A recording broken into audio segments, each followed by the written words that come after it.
Hello, welcome back to my channel Christian Faith and Fiction. My name's Lou, and today I'm going to be sharing with you my recent reads, Christian fiction book reviews that I've been making over the last month or so.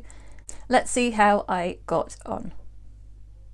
Hi, it's the 14th of April, and so far this month I've managed to finish rereading two Agatha Christie books, Third Girl, which I gave 5 out of 5 stars to, and Mrs. McGinty's Dead, which I gave 4 out of 5 stars to. And then I finished listening to The Paris Dressmaker by Christie Cambron, which I gave 5 out of 5 stars to. I thought it was a brilliant book. She is pushing the boundaries for dual time period, dual perspective novels. It follows two women in Paris during the Second World War. Leila, who is a dressmaker, who is beginning of the war is making a Chanel dress, and then Sandrine, who has been enlisted by the Nazis to catalogue collections of art, and she finds the Chanel dress. The way that the structure of the story works is that it's following both their perspectives, but it's also following them at the beginning of the war and at the end of the war. So in effect, it's following 4 different storylines, and she switches between the different ones. I really wish I had a hard copy of the book because I was just listening to the audiobook, because at the beginning of each chapter or segment she would say whose perspective it was and what the date was, but because I was listening to audiobook, there's no easy way to flip back and compare it to previous stories. So I wish I'd had a hard copy just to refer back to on that one. But I felt like she really did a good job of using that unusual structure and of putting the different stories together to form one story, so that you get a revelation in one person's storyline, and that impacts on the way that you see the next person's storyline. Really, really good. I thought it was beautifully written and really poignant. I felt like at no point did I get thrown out of the narrative. I felt it was believable all the way through. I loved the characters. I loved their the suspense and the romance aspects to it. I loved learning more about what it was like in Paris during the Second World War and how difficult it was during that, and even when they got liberated. I felt like it was a powerful story and really moving at times, and absolutely loved it. I put it straight onto my want to reread pile at some point in the future. It's the 20th of April, and I finished listening to Songkeeper by Gillian, Bronte Adams. This is an excellent sequel to the first book, Orphan Song. This trilogy it follows Birdie, who is a girl who, I think she's about 13 years old. This is not, by the way, this is not middle grade. The content is really not suitable for children. So this fantasy series, it is following her, and she discovers she has a gift being able to hear the song which is put into the world, and she's able to hear it and sing it out and use it. But in the second book, she's having problems with using her gift. She's learning about the world, she's learning about the song. There's loads and loads of battles going on, loads of fighting. It's really action-packed. For the majority of the book, it was kind of light and action-based story, but the ending was, it was an amazing climax to the book. But it went to some darker places than I was expecting it to go. So there's that. I keep being reminded of the original Star Wars trilogy. This is nothing like it. There's no spaceships. There's nothing like that. But I think it's the way that the song works in the world. That kind of supernatural power reminds me a lot of the way that the Force works in Star Wars. And there are other moments where I just thought, oh, that sounds like the second film in the original trilogy of Star Wars. I loved all the characters in this one. I loved the twists in it. There's not much I can say about the plot except to describe what's going on in the front cover, which is 3 of the characters are riding across a desert, riding on lions. So yeah, I finished listening to it last night, and I listened to the whole of the climax of the story yesterday, and I came out of it just emotionally exhausted at the end. So much had been going on, and there's one It is a Christian fantasy.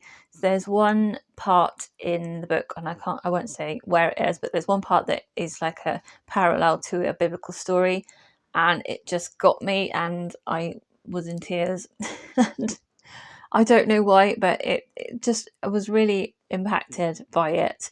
For the main part, it's good versus evil type of thing, which is why it's Christian fantasy.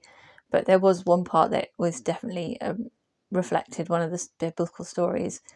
I really want to pick up the third and final book in this trilogy really soon, but I need a break from reading this one and finishing this one. It's such a good fantasy series for me anyway.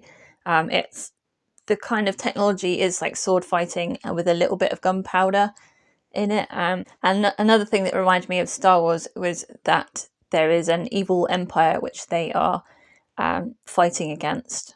I was really glad that I continued with this series. This book, second books sometimes dip down, but this book was another 5-star read for me.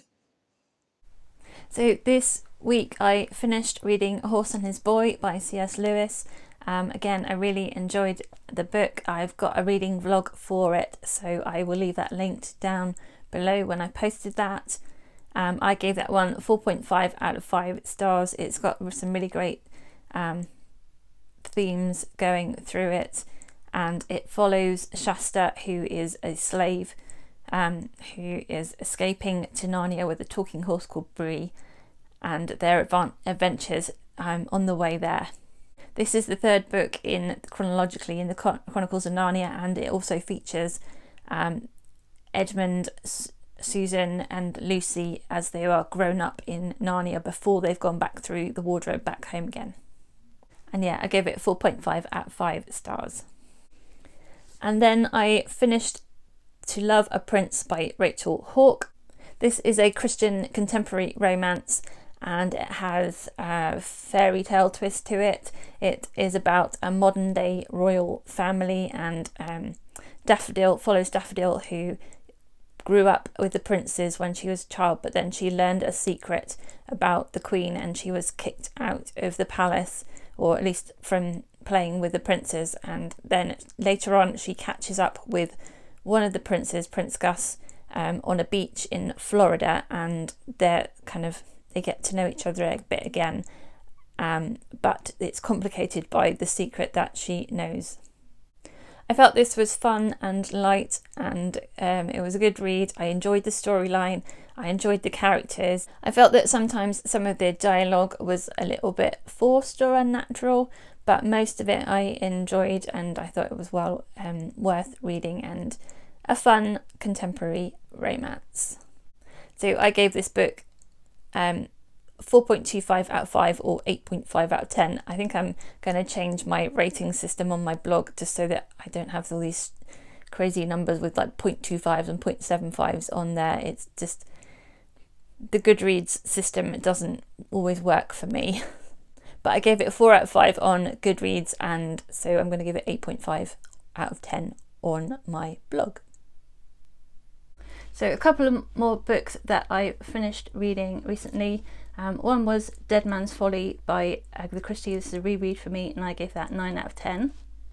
And then I also finished listening to the audiobook of 3 Missing Days by Colleen, Coble, which is the third book in her Pelican Harbour series.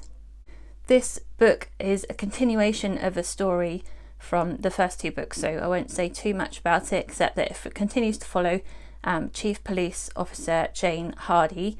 As she is working in Pelican Harbour, there are a couple of murder cases that she's dealing with, as well as continuing the story of her personal life and her family life.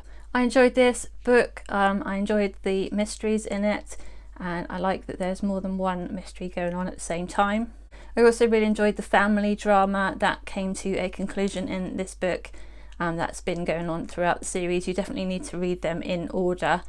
The action got more dramatic, a little unrealistic, I guess, but definitely for a novel you want something kind of tense and dramatic happening. The tension was very personal to the characters, and it really stretched their faith in this book. So I rated this one 9 out of 10 stars. So those are the books that I read in the last month. Let me know down in the comments any good books or book recommendations you can recommend that you've read recently. Thank you to everyone who has liked, shared, subscribed to my channel or commented. I really appreciate that. I hope you have a really great reading week. God bless. Bye.